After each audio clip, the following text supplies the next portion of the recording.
Ya, selamat siang. Jumpa lagi di jualbagarkanopi.com bersama host kesayangan Anda, Ponco Setiawan. Ya, pada kesempatan kali ini saya akan membahas tentang NFT, yaitu non-fungible token. NFT sempat saya prediksi untuk bisa moncer ya sekitar 2 tahun yang lalu. Awas. Iya, saya tepat sekarang ada di lokasi ya di daerah Semampir. Nanti Anda bisa lihat liputannya di YouTube ya. Di YouTube Anda bisa lihat liputannya tentang pagar kanopi ini yang dibikin sama teman-teman dari jualbagarkanopi.com.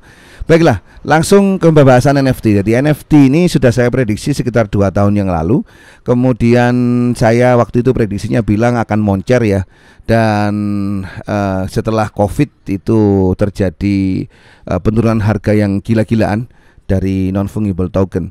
Kenapa kok saya memprediksi ini akan lambat laun akan menjadi tren di kalangan kita? Jadi yang pertama saya maknai NFT ini adalah bukan gambar ataupun karya digital atau ya termasuk karya digital sih. Tetapi saya memaknai NFT ini begini. Jadi setiap ada pertukaran itu ada pembelian ataupun penjualan ataupun barter dalam bentuk skrip komputer yang ditukar dengan keringat, yang ditukar dengan mata uang asli, yang ditukar dengan hasil kerja, itu adalah NFT. Jadi misalkan jenengan sekarang ini kerja gitu ya, kemudian mau isi pulsa, kemudian sampean top up dana, itu namanya NFT. Jadi dia langsung berubah menjadi skrip. Ada juga misalkan sekarang itu chip HDI atau Higdomino itu yang 1B, 2B yang harganya rata-rata itu 50.000, 55, 60, 65.000, itu juga NFT. Jadi saya analogikan sederhana saja, jenengan sekarang kerja gitu kan, kemudian gajian katakan 100.000. Lah kemudian Anda tukarkan itu menjadi chip sebanyak 1B setengah, itu juga sudah termasuk NFT. Dan NFT ini bisa ditukarkan, artinya itu bisa beralih dari satu akun ke akun yang lain. Memang saat ini bentuknya itu kan ilegal ya. Kenapa saya bilang ilegal? Karena tidak bisa langsung NFT itu berubah jadi mata uang. Kan nggak ada satu negara manapun itu mau dirubah mata uangnya, itu nggak ada. Nah kalau dia berubah langsung menjadi mata uang itu dilarang. Tapi kalau dia hanya menjadi sekedar instrumen, salah satu instrumen investasi, itu yang dilegalkan. Makanya kita sekarang mengenal house ilegal ataupun bandar ilegal. Misalkan Anda bisa menyebut di Indonesia itu yang menjadi pertukaran banyak sekali cryptocurrency dan juga NFT, kemudian baru nanti disepakati harganya, kemudian menjadi rupiah, itulah yang dikatakan legal ya. Namun arus bawah itu tidak bisa menghalangi itu. Artinya area abu-abu itu masih tetap ada. Misalkan saja pertukaran satu NFT ke NFT yang lain itu juga terjadi. Saya contohkan, misalkan chip HDI itu bisa berpindah dari satu akun ke akun yang lain, itu juga NFT. Jadi itu dilegalkan secara arus bawah, artinya terjadi realitasnya. Itu terjadi di kalangan arus bawah dan itu bisa menjadi duit gitu loh. Dan tidak pakai jasa house ya, tetapi langsung dari person to person. Nah, apakah fenomena ini ataupun tren ini akan terjadi dalam kurun waktu 5 sampai 10 tahun ke depan?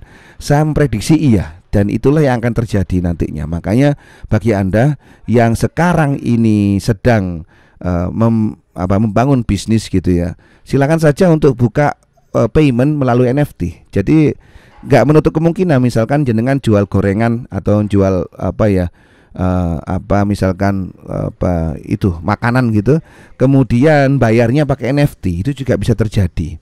Misalkan sampean beli nasi pecel itu harganya 500M chip HDI, itu juga terjadi. Misalkan sampean jualan pulsa 50.000, wis gak usah dibayar pakai uang, dibayar pakai chip HDI, itu juga sangat mungkin terjadi. Jadi kawan-kawan sekalian, fenomena NFT ini mau ndak mau bukan hanya terjadi di Indonesia saja, tapi juga di luar negeri. Hal-hal semacam ini juga sangat-sangat mungkin dan sudah terjadi. Orang beli mobil pakai kripto, orang beli makanan misalkan pizza pakai Bitcoin, Dan mungkin saja di Indonesia itu orang jualan pecel tapi terimanya pakai chip HDI, itu bisa saja terjadi. Makanya entitas bisnis swasta ya, mungkin rental mobil, apapun lah. Misalnya kayak saya ini jual pagarkanopi.com, ada kalanya kita juga longgar dalam hal itu, artinya menerima pembayaran dari NFT semacam itu. Karena apa? Karena untuk alasan kemudahan itu juga bisa terjadi, alasan tren itu juga bisa terjadi. Makanya NFT ini tidak bisa dibendung lagi. Dan kita sebaik-baiknya adalah dengan yang kita lakukan adalah dengan menunggangi fenomena semacam ini, yaitu memanfaatkan atau we are riding the wave. Jadi kita kendalikan gelombang ini, kita kendarai untuk mendapatkan potensi ekonomi bagi perusahaan, bagi dompet, bagi kantong jenengan. Kira-kira begitu. Nah, ini saja yang bisa saya sampaikan pada kesempatan kali ini, bahwa NFT ini adalah pertukaran dari skrip komputer ke tenaga dan keringat manusia yang benar-benar terjadi di kalangan arus bawah. Cuma kemudian apakah arus bawah itu menghendaki pertukaran antar NFT itu adalah pilihan masing-masing. Namun melihat trennya yang sekarang ini gelombangnya begitu masif, sepertinya juga semua entitas akan segera terbuka untuk menerima pembayaran pada koin, pada cryptocurrency atau pada token tertentu yang itu banyak digunakan. Misalkan Bitcoin yang sekarang banyak sekali secara masif digunakan di dunia internasional. Misalkan juga sekarang chip HDI itu juga bisa dijadikan salah satu entitas pembayaran di kalangan arus bawah. Kita jumpa lagi di bahasan-bahasan yang lain. Kalau jenengan ada pertanyaan seputar pagar dan kanopi, silakan saja langsung WA di nomor yang tertera, atau misalkan Anda bisa DM juga langsung. Dan kalau Anda mau melihat garapan-garapan kita, silakan saja langsung ke lokasi ya di mana kita ngerjakan. Kita akan jumpa lagi dengan kesempatan, and bye bye. Kamsia.